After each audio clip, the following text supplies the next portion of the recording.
जब आप बाइबल को पढ़ते हैं तो मेक श्योर आप इसे आराम से पढ़ें, और आप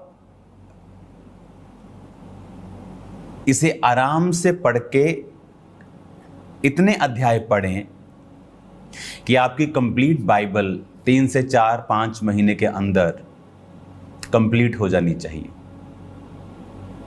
तो आज जब हम इस वचन को हम पढ़ेंगे, पहला शमूएल उसकी 17 अध्याय की 1 आयत को। तब पलिश्तियों ने युद्ध के लिए सेनाओं को इकट्ठा किया और यहूदा देश के सोक्को में एक साथ होकर सोक्को और अर्जका के बीच में एपोसद्दीम में डेरे डाले।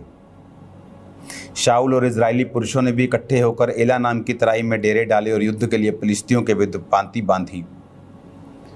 अब यहाँ पर एक तरफ पलिश्ती खड़े हो गए, एक तरफ इजरायली खड़े हो गए, और 4 में लिखा, पलिश्तियों की सामने से गोलियत नामक एक वीर निकला जो गत नगर का था, जिसकी लंबाई 6 हाथ 1 बित्ता यानी 10 फुट के करीब थी।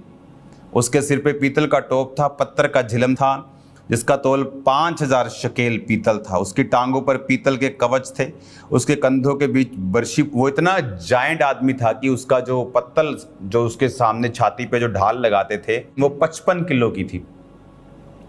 आप देख लो कितना वो जायंट आदमी होगा कि उसकी छाती पर जो ढाल लगी है वो 50-55 किलो की है, और वो कोई उसको ऐसे लग रहा है जैसे उसने टी शर्ट डाली है, इतना वो आदमी बलवान था। अब यहाँ पर 8 आयत में लिखा, वो इजरायलियों को ललकार कर बोला, तुमने लड़ाई के लिए पांति क्यों बांधी है? क्या मैं पलिश्ती नहीं और तुम शाऊल के अधीन नहीं?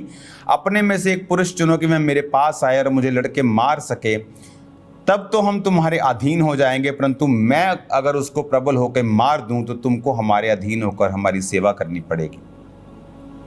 फिर वह पलिश्ती बोला, मैं आज के दिन इजरायली पांतियों को ललकारता हूं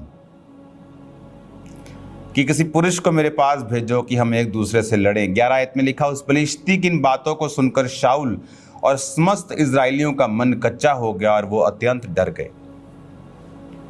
हमने ये स्टोरी बहुत बार सुनी है, लेकिन हर बार जब आप पढ़ते हैं पवित्र आत्मा की अगुवाई से आपको अलग समझ आता है।